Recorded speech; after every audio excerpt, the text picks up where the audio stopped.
Hi guys, it's Relaxing Whisper, and today I'm going to be doing a reading from a Goosebumps book by R.L. Stine called Welcome to Dead House. I'm going to be reading the first 5 chapters. Chapter 1.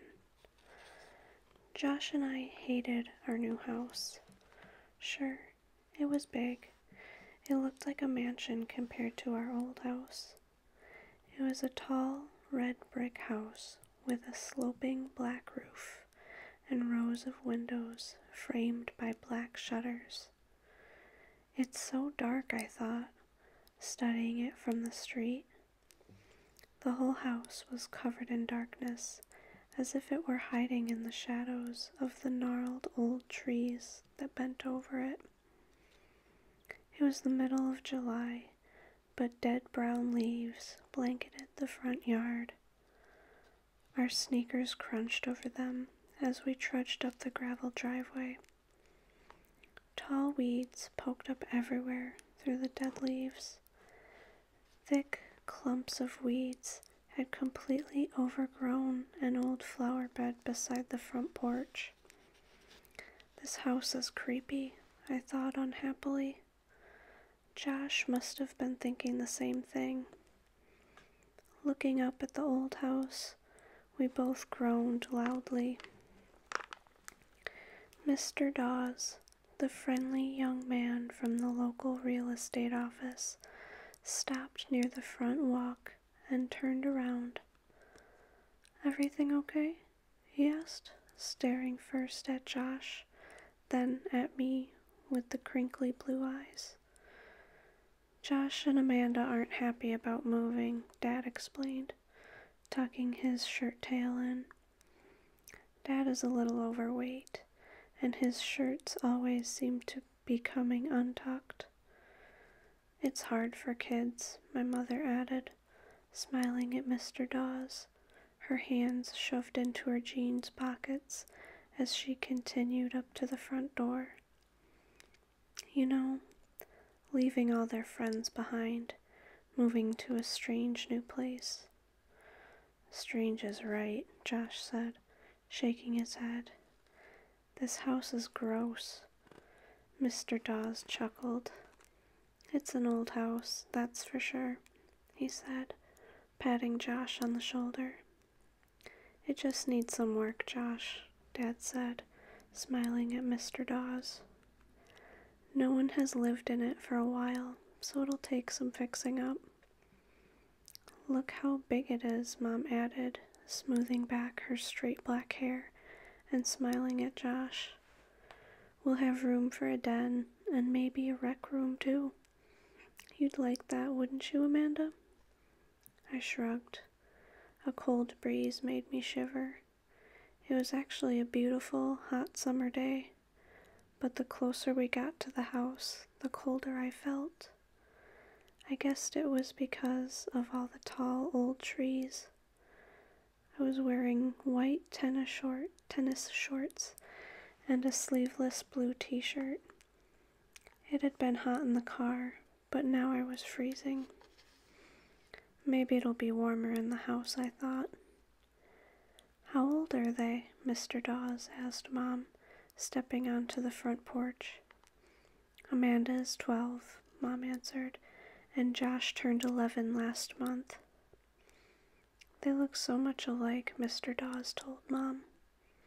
I couldn't decide if that was a compliment or not. I guess it's true. Josh and I are both tall and thin and have curly brown hair like Dad's and dark brown eyes. Everyone says we have serious faces. "I really want to go home," Josh said, his voice cracking. "I hate this place." My brother is the most impatient kid in the world, and when he makes up his mind about something, that's it. He's a little spoiled, at least I think so. Whenever he makes a big fuss about something, he usually gets his way. We may look alike, but we're really not that similar. I'm a lot more patient than Josh is, a lot more sensible, probably because I'm older and because I'm a girl. Josh had hold of Dad's hand and was trying to pull him back to the car. Let's go. Come on, Dad, let's go. I knew this was one time Josh wouldn't get his way. We were moving to this house. No doubt about it. After all, the house was absolutely free. A great uncle of Dad's, a man we didn't even know, had died and left the house to Dad in his will. I'll never forget the look on Dad's face when he got the letter from the lawyer. He let out a loud whoop and began dancing around the living room. Josh and I thought he'd flipped or something. My great-uncle Charles has left us a house in his will, Dad explained, reading and rereading the letter. It's in a town called Dark Falls. Huh, Josh and I cried. Where's Dark Falls? Dad shrugged. I don't remember your Uncle Charles, Mom said, moving behind Dad to read the letter over his shoulder. Neither do I, admitted Dad, but he must have been a great guy. Wow. This sounds like an incredible house. He grabbed Mom's hand and began dancing happily with her across the living room. Dad sure was excited. He'd been looking for an excuse to quit his boring office job and devote all of his time to his writing career. This house, absolutely free, would just give the excuse he needed. And now, a week later, here we were in Dark Falls, a 4-hour drive from our home, seeing our new house for the first time.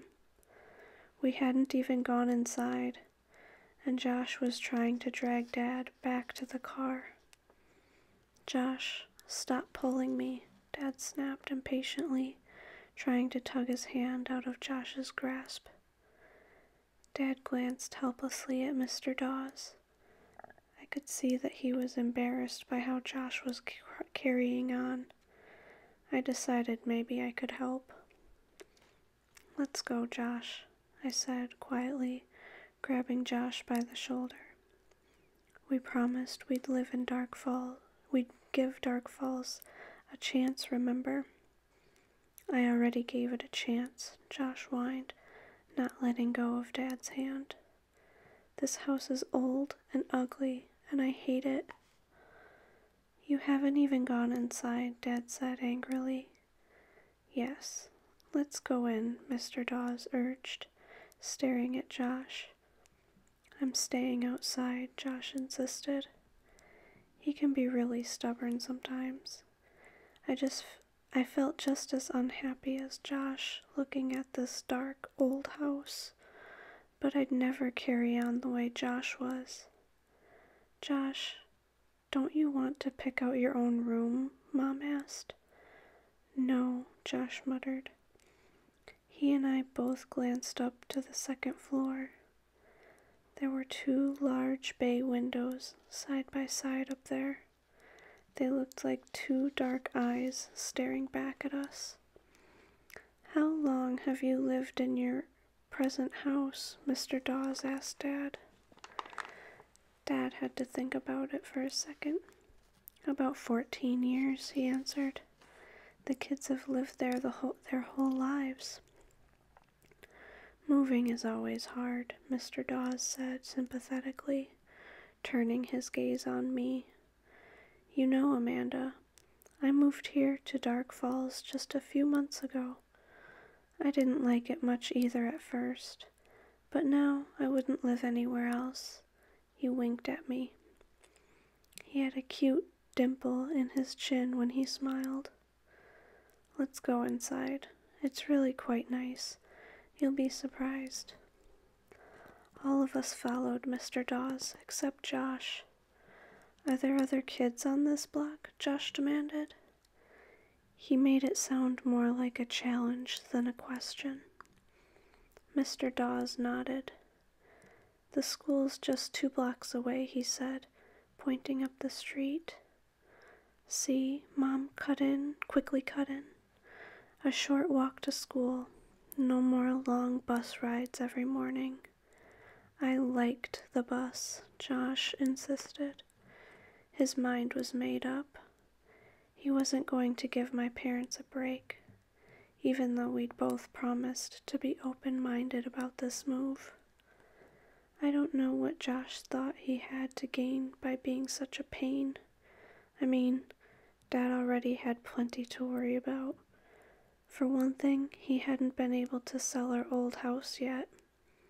I didn't like the idea of moving, but I knew that inheriting this big house was a great opportunity for us.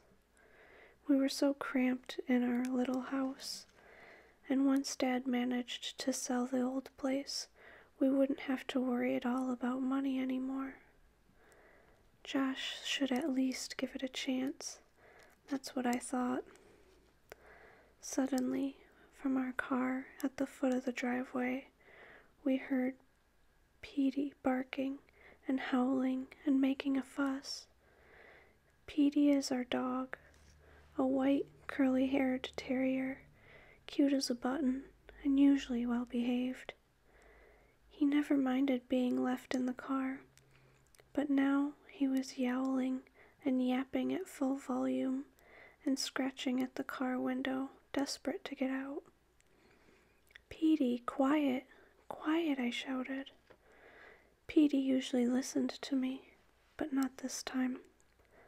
"I'm going to let him out," Josh declared, and took off down the driveway toward the car. "No, wait," Dad called, but I don't think Josh could hear him over Petey's wails.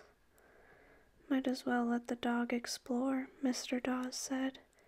"It's going to be his house, too." A few seconds later, Petey came charging across the lawn, kicking up brown leaves, yipping excitedly as he ran up to us.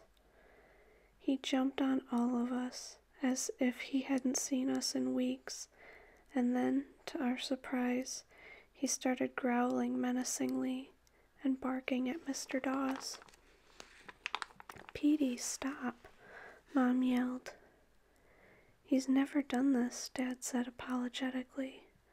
"Really, he's usually very friendly." "He probably smells something on me, another dog maybe," Mr. Dawes said, loosening his striped tie, looking warily at our growling dog.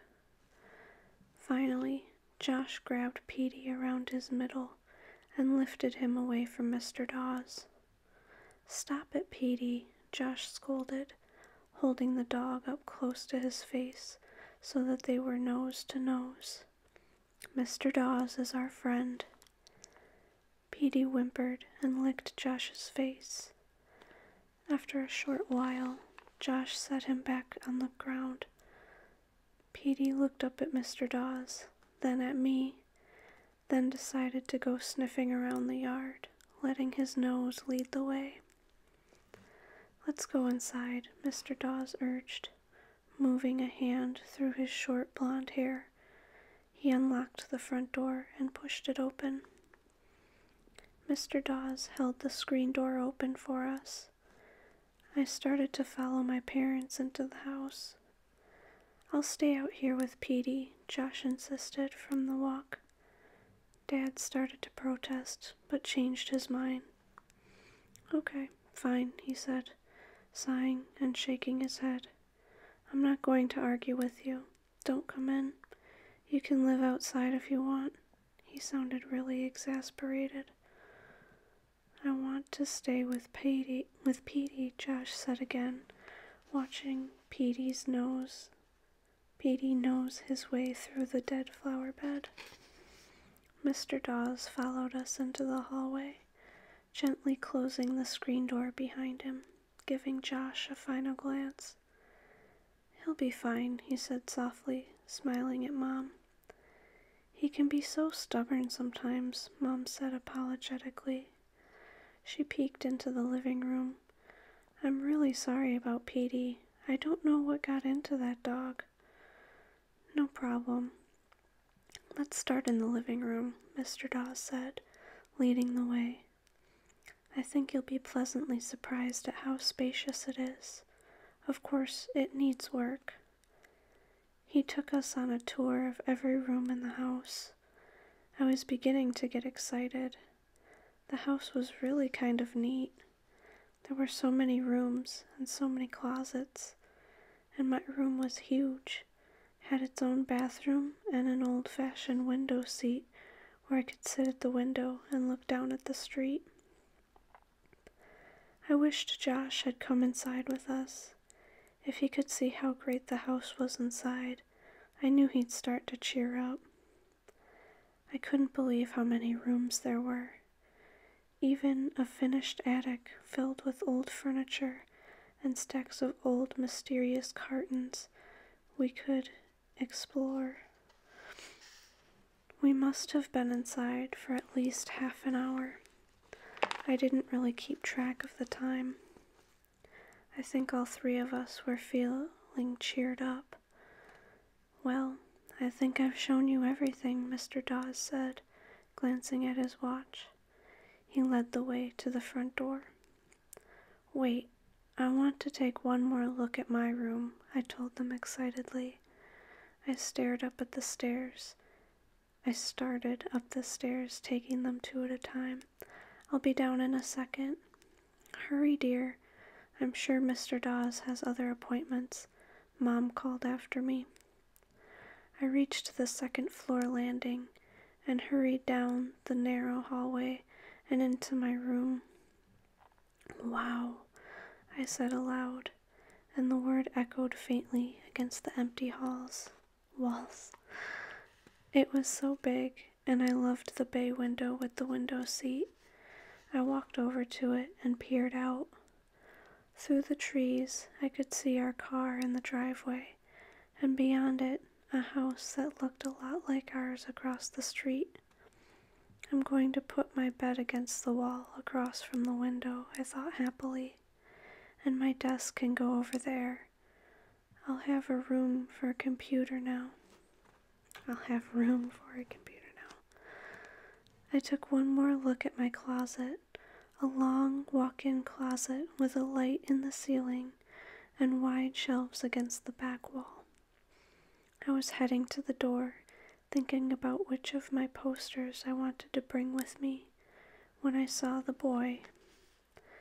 He stood in the doorway for just a second, and then he turned and disappeared down the hall. Josh? I cried. Hey, come look.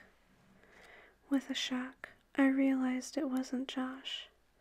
For one thing, the boy had blonde hair. Hey, I called and ran to the hallway, stopping just outside my bedroom door, looking both ways. Who's here? But the long hallway was empty. All of the doors were closed. Whoa, Amanda, I said aloud. Was I seeing things? Mom and Dad were calling from downstairs. I took one last look down the dark corridor, then hurried to rejoin them. Hey, Mr. Dawes, I called as I ran down the stairs. Is this house haunted? He chuckled. The question seemed to strike him funny. No, sorry, he said, looking at me with those crinkly blue eyes. No ghost included.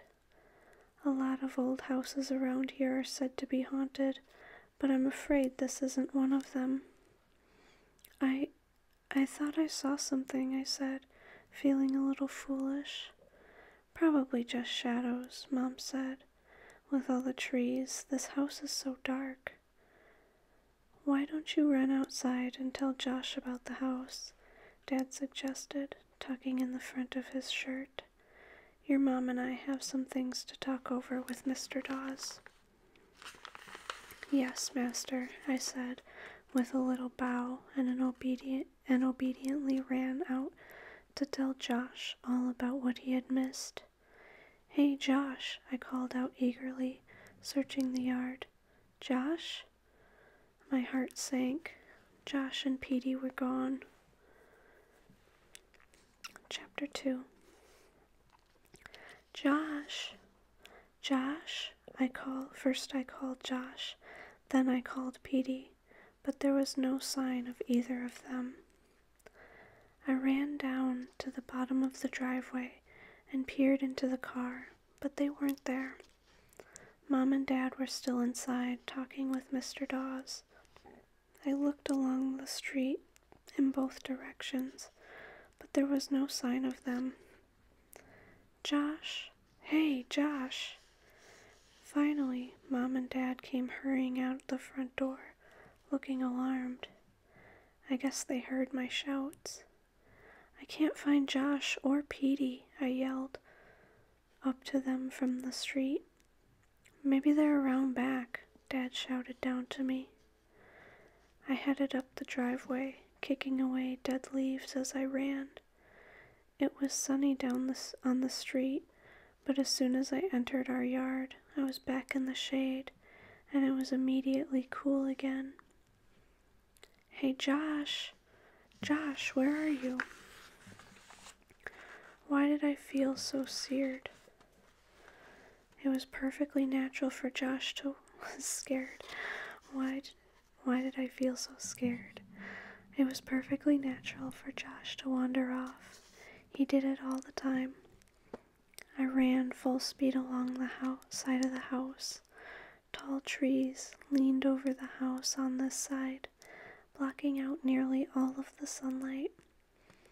The backyard was bigger than I'd expected, a long rectangle that sloped gradually down to a wooden fence at the back. Just like the front, this yard was a mass of tall weeds poking up through a thick covering of brown leaves. A stone bird bath had toppled onto its side. Beyond it, I could see the sides of the garage, a dark brick building that matched the house. Hey, Josh! He wasn't back here. I stopped and searched the ground for footprints or a sign that he had run through the thick leaves. Well, out of breath, Dad came jogging up to me. No sign of him, I said, surprised at how worried I felt. Did you check the car? He sounded more angry than worried. Yes, it's the first place I looked. I gave the backyard a last quick search. I don't believe Josh would just take off. I do, Dad said, rolling his eyes. You know your brother when he doesn't get his way. Maybe he wants us to think he's run away from home. He frowned. Where is he? Mom asked as we returned to the front of the house. Dad and I both shrugged. Maybe he's made a friend and wandered off, Dad said. He raised a hand and scratched his curly brown hair. I could tell that he was starting to worry too. We've got to find him, Mom said, gazing down to the street. He doesn't know this neighborhood at all. He probably wandered off and got lost. Mr. Dawes locked the front door and stepped down off the porch, pocketing the keys. He couldn't have gotten far, he said, giving Mom a reassuring smile. Let's drive around the block. I'm sure we'll find him.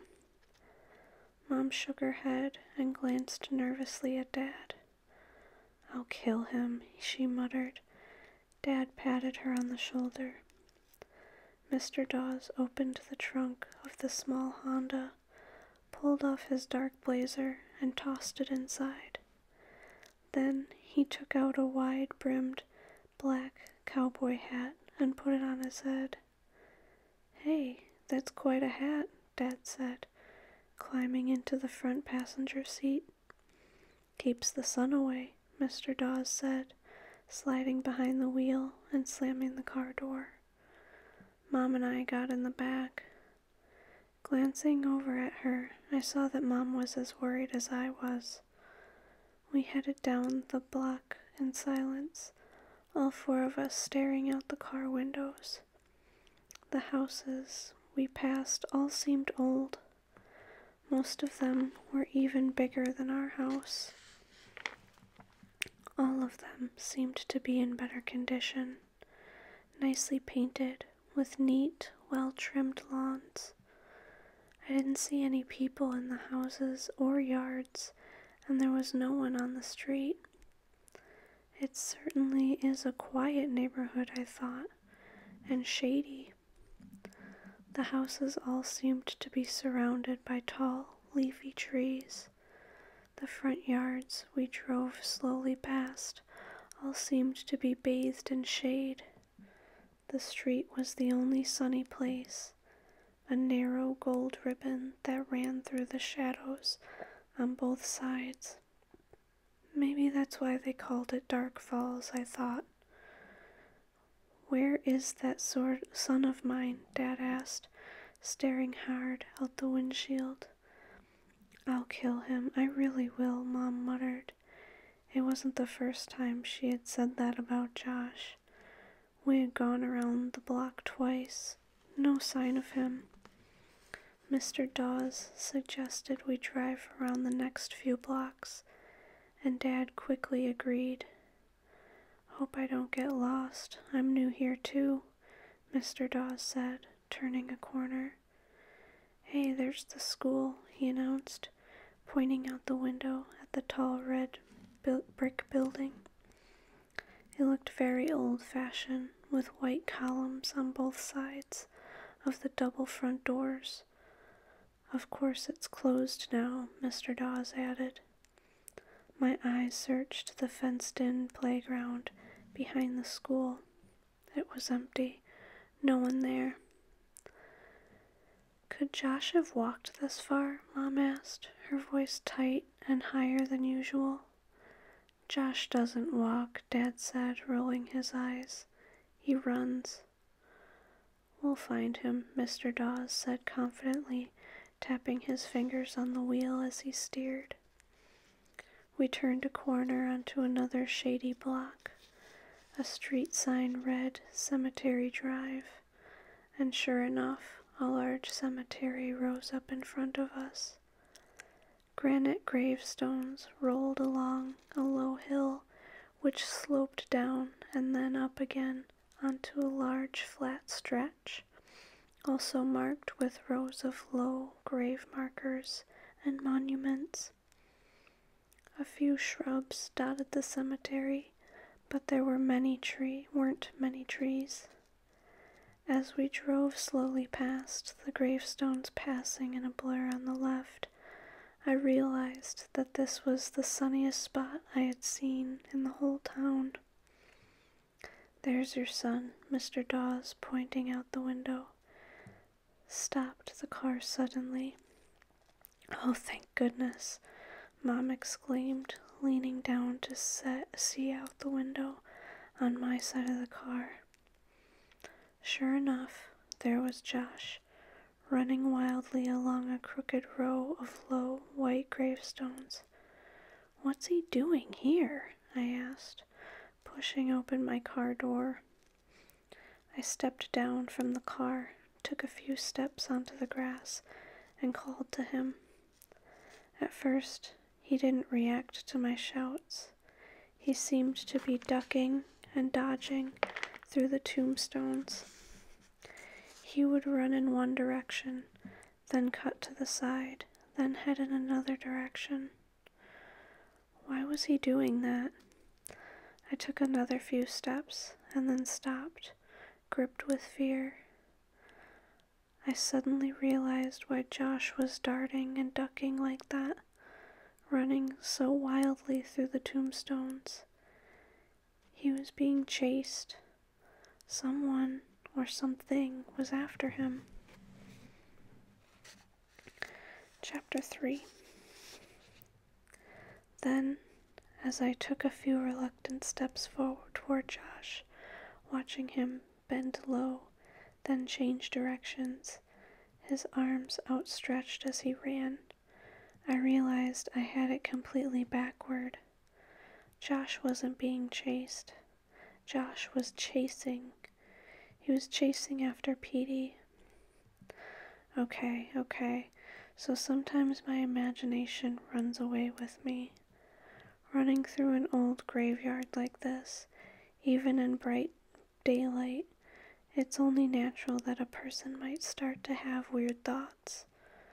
I called to Josh again, and this time he heard me and turned around. He looked worried. "Amanda, come help me," he cried. "Josh, what's the matter?" I ran as fast as I could to catch up with him, but he kept darting through the gravestones, moving row to row. "Help! Josh, what's wrong?" I turned and saw that Mom and Dad were right behind me. "It's Petey," Josh explained, out of breath. "I can't get him to stop. I caught him once, but he pulled away from me." "Petey, Petey," Dad started calling the dog, but Petey was moving from stone to stone, sniffing each one, then running to the next.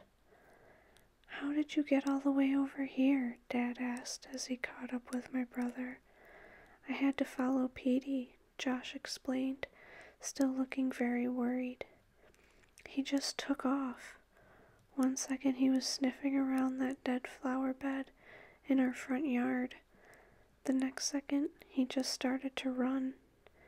He wouldn't stop when I called. Wouldn't even look back. He kept running till he got here. I had to follow. I was afraid he'd get lost." Josh stopped and gratefully let Dad take over the chase. "I don't know what that dumb dog's problem is," he said to me. "He's just weird." It took Dad a few tries, but he finally managed to grab Petey and pick him up off the ground. Our little terrier gave a half-hearted yelp of protest, then allowed himself to be carried away.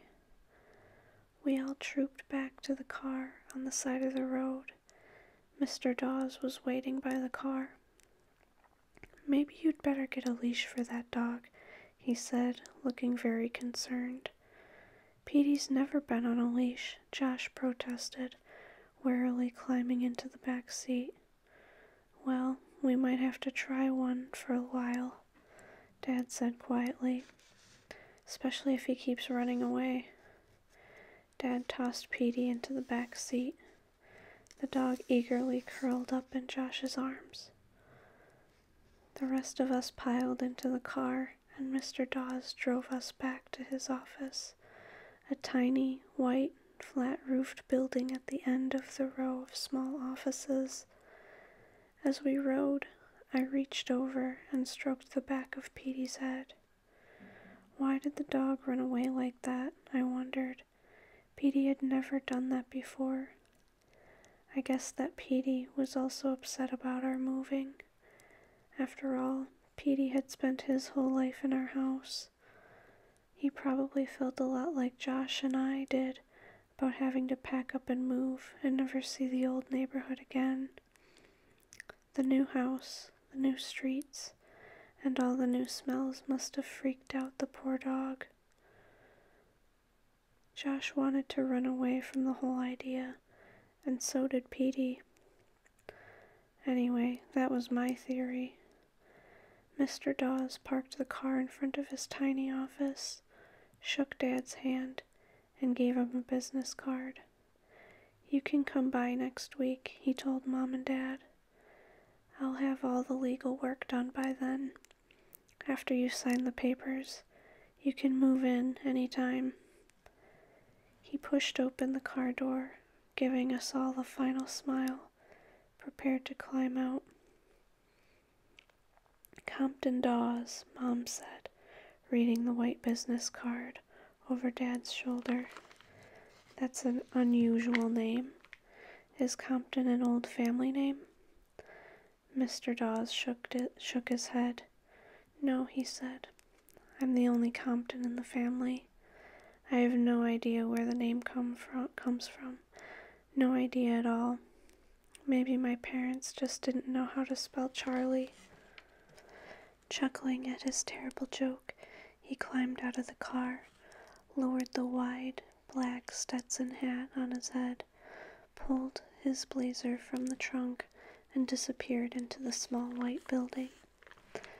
Dad climbed behind the wheel, moving the seat back to make room for his big stomach. Mom got up front, and we started the long drive home.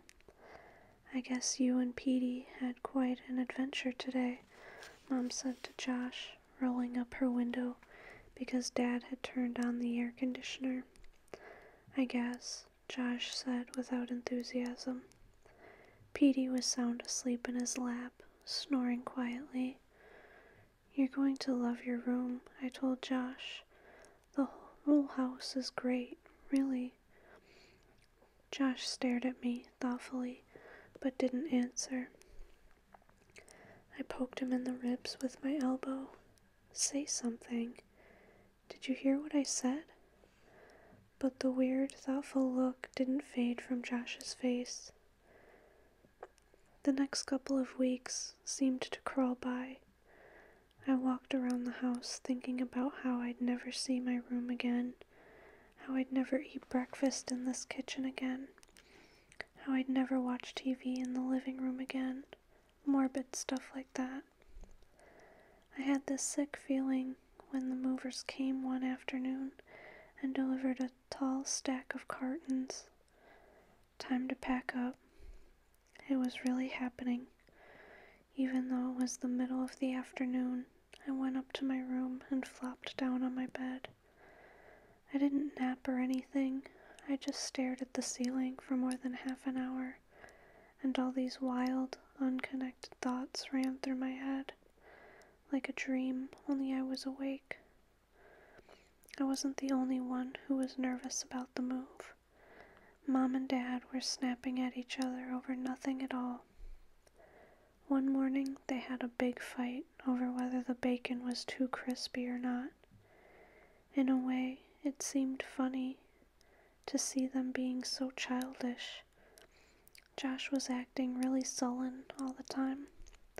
He hardly spoke a word to anyone. And Petey sulked too. That dumb dog wouldn't even pick himself up and come over to me when I had some table scraps for him.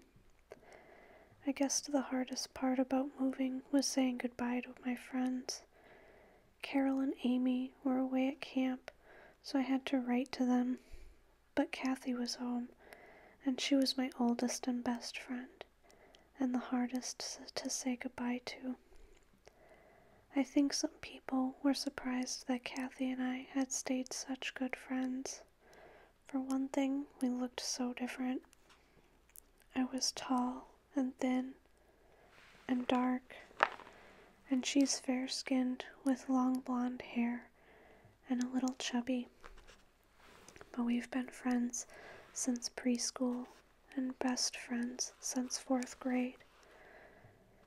When she came over the night before the move, we were both terribly awkward. Kathy, you shouldn't be nervous, I told her. You're not the one who's moving away forever. It's not like you're moving to China or something, she answered, chewing hard on her bubble gum. Dark Falls is only 4 hours away, Amanda. We'll see each other a lot. Yeah, I guess, I said. But I didn't believe it. 4 hours away was as bad as being in China as far as I was concerned. I guess we can still talk on the phone, I said glumly. She blew a small green bubble that sucked it back into her mouth.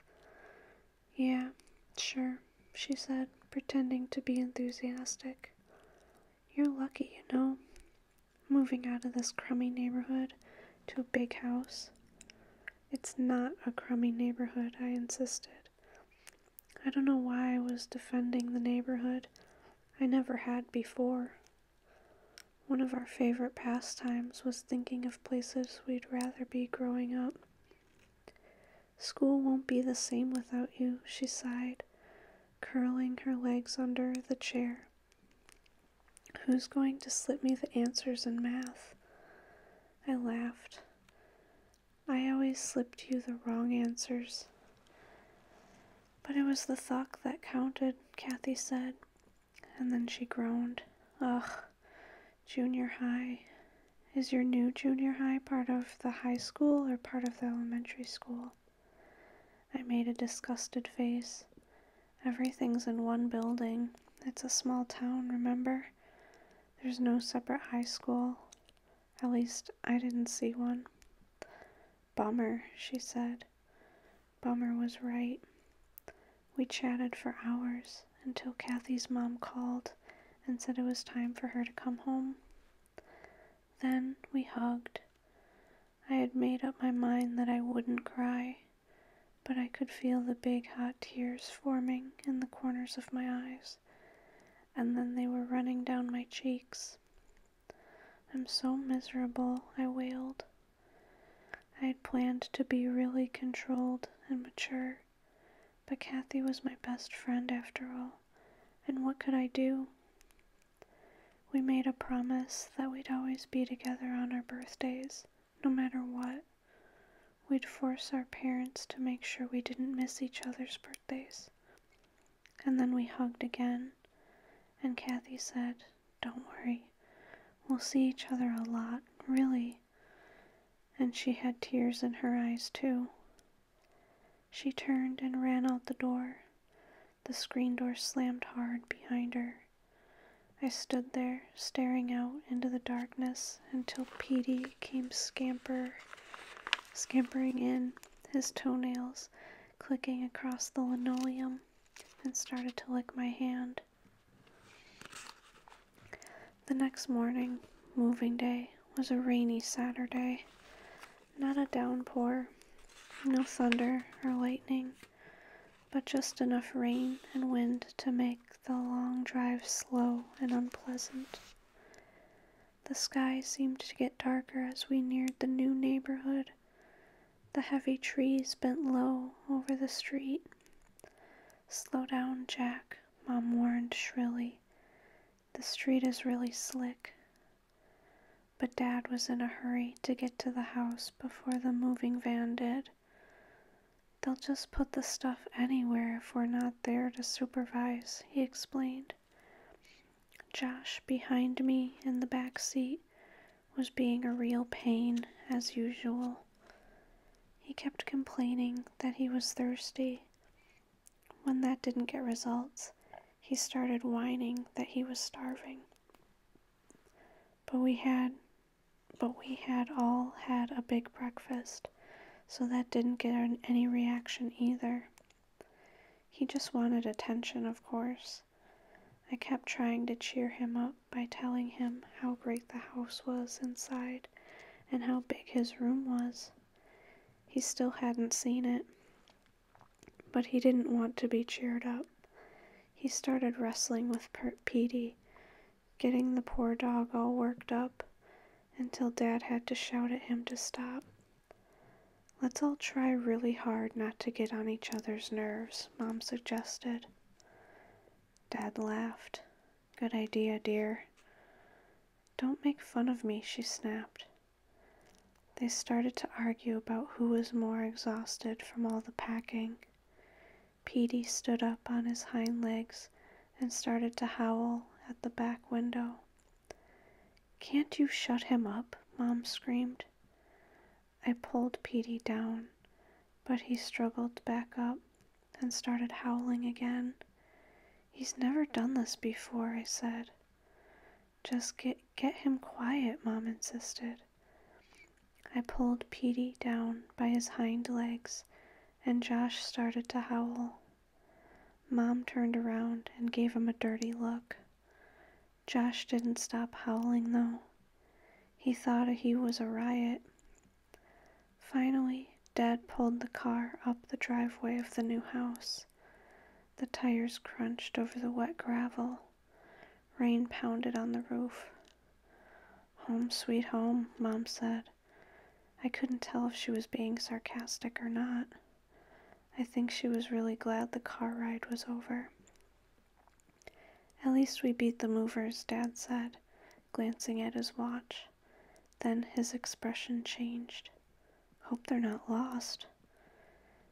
"It's as dark as night out there," Josh complained. Petey was jumping up and down in my lap, desperate to get out of the car. He was usually a good traveler, but once the car stopped, he wanted out immediately.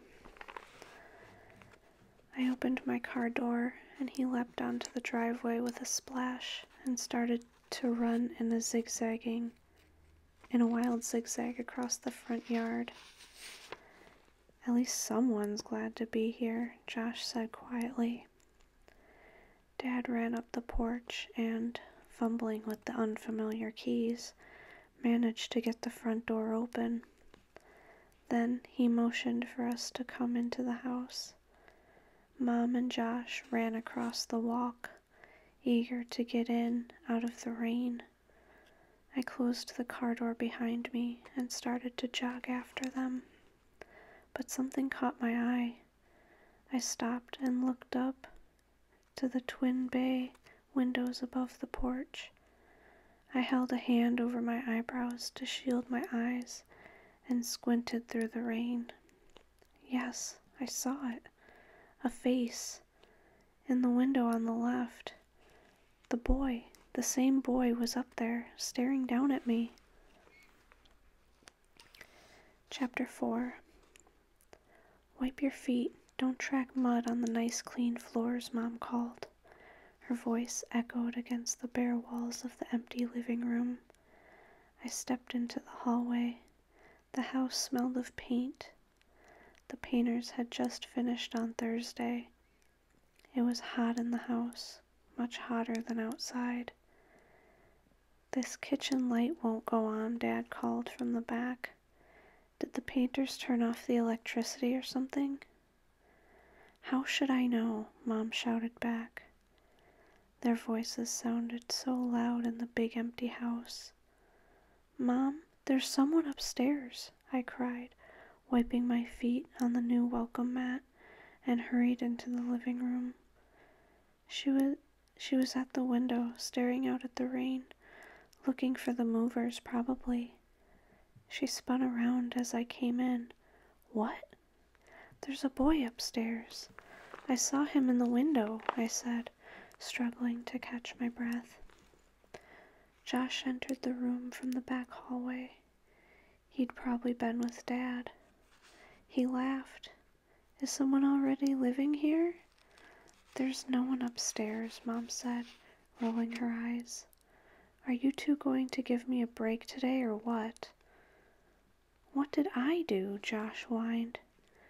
Listen, Amanda, we're all a little on edge today, Mom started, but I interrupted her. I saw his face, Mom, in the window. I'm not crazy, you know. Says who? Josh cracked.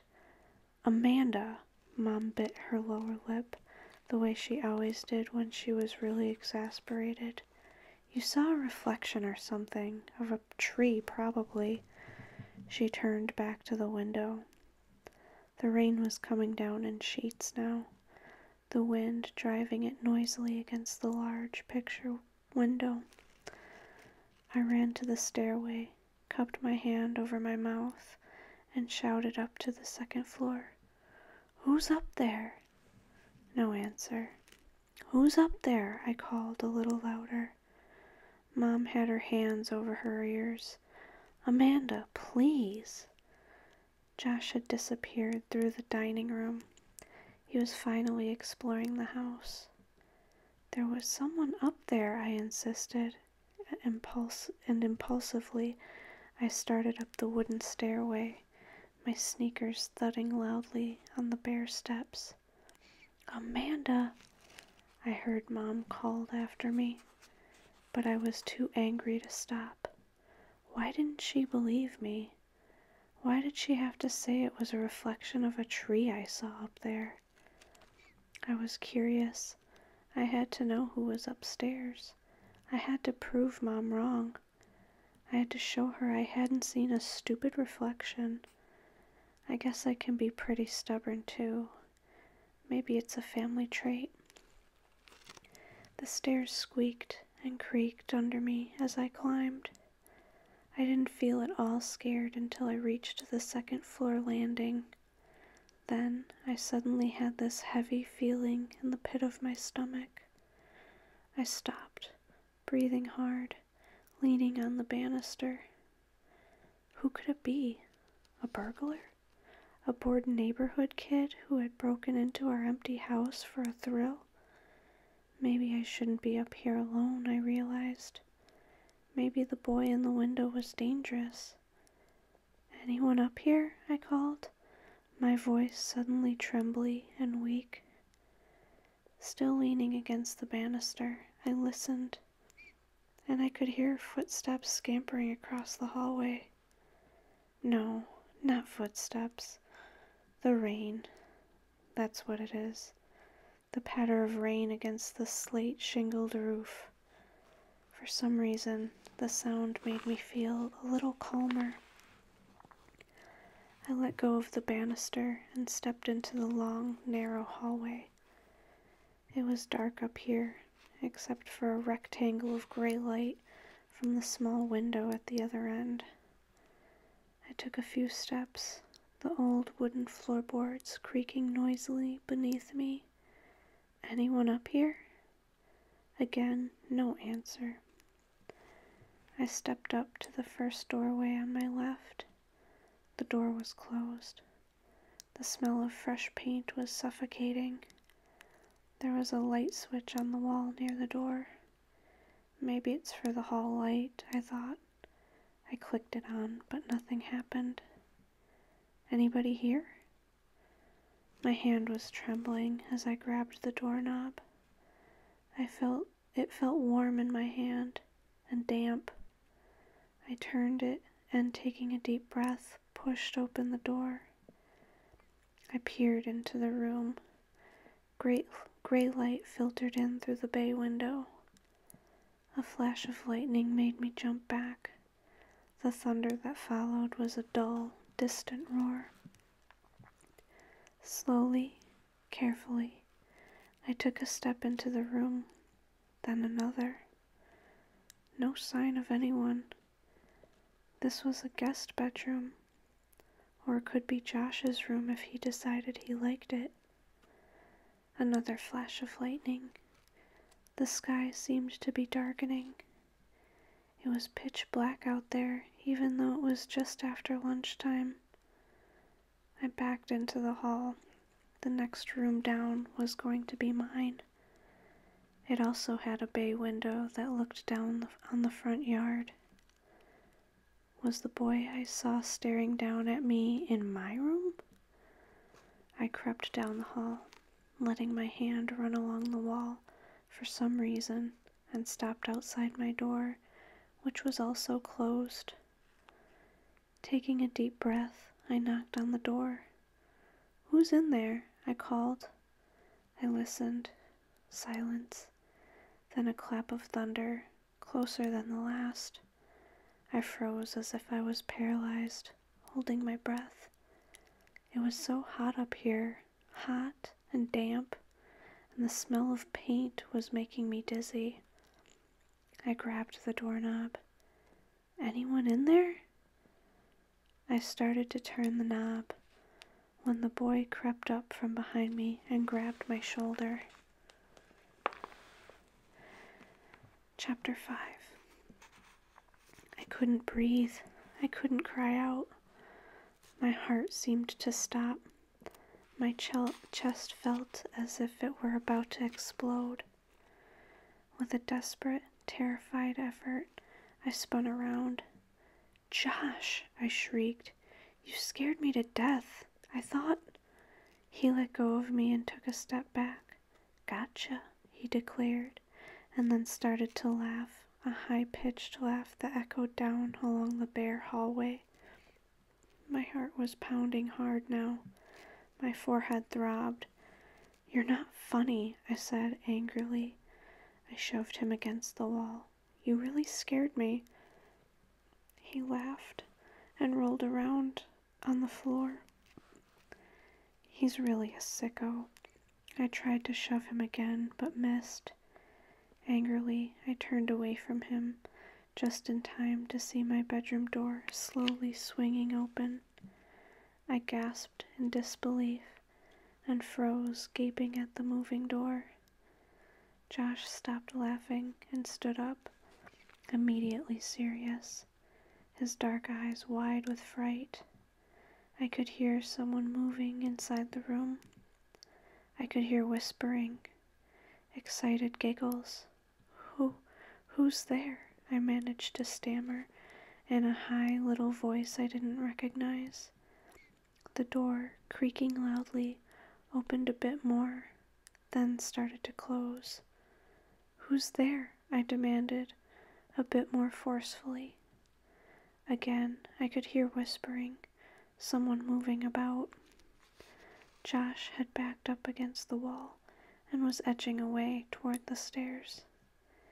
He had an expression on his face I had never seen before, sheer terror. The door creaked like a door in a movie haunted house, closed a little more. Josh was nearly to the stairway. He was staring at me, violently motioning with his hand for me to follow. But instead, I stepped forward, grabbed the doorknob, and pushed the door open hard. It didn't resist. I let go of the doorknob and stood blocking the doorway. Who's there? The room was empty. Thunder crashed. It took me a few seconds to realize what was making the door move. The window was on the opposite wall, had been open several inches. The gusting wind through the open window must have been opening and closing the door.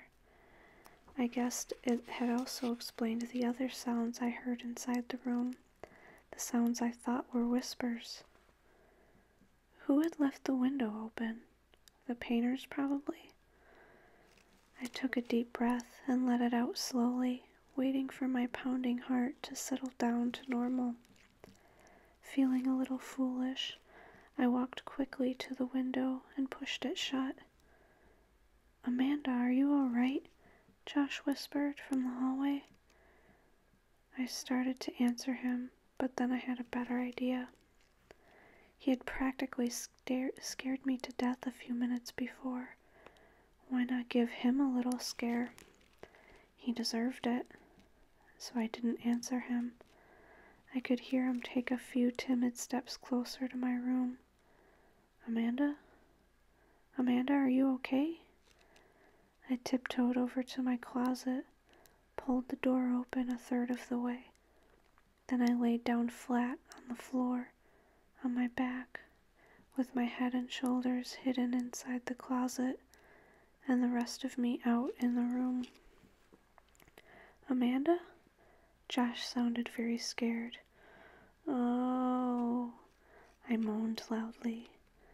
I knew when he saw me sprawled on the floor like this, he'd totally freak out. Amanda, what's happening? He was in the doorway now. He'd see me any second now, laying in the dark room, my head hidden from view, and the lightning flashing impressively, and the thunder cracking outside the old window.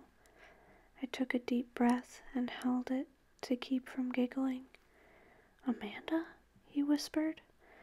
And then he must have seen me, because he uttered a loud, huh? And I heard him gasp. Then he screamed at the top of his lungs. I heard him running down the hall to the stairway, shrieking, Mom! Dad! And I heard his sneakers thudding down the wooden stairs with him screaming and calling all the way down. I snickered to myself. Then, before I could pull myself up, I felt a rough, warm tongue licking my face. Petey. He was licking my cheeks, licking my eyelids, licking me frantically, as if he were trying to revive me, or as if to let me know that everything was okay. Oh, Petey. Petey, I cried, laughing and throwing my arms around the sweet dog. Stop, you're getting me all sticky. But he wouldn't stop. He kept licking me fiercely. The poor dog is nervous too, I thought. Come on, Petey, shape up, I told him. holding his panting face away with both hands. There's nothing to be nervous about. This place is going to be fun. You'll see.